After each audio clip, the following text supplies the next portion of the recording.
Nazareth ते Bethlehem 145 किलोमीटरचा प्रवास।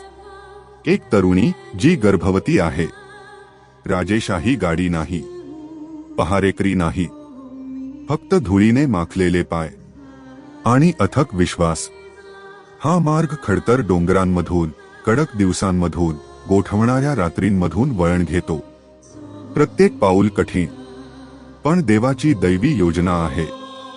रोमन साम्राज्याचा हुकूम त्यांच्या प्रवासाला भाग पाडतो, पण देवाची इच्छा त्याच्या मागे आहे।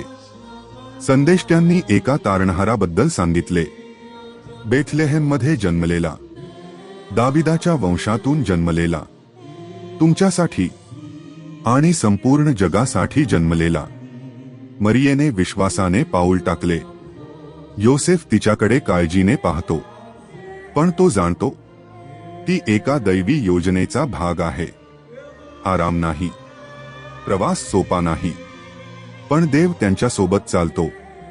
त्याचे वचन त्यांना घेऊन जात आहे, त्याचे प्रेम त्यांना घेऊन जात आहे। एक राजा येत आहे, आशा येत आहे, तारण जवळ आहे।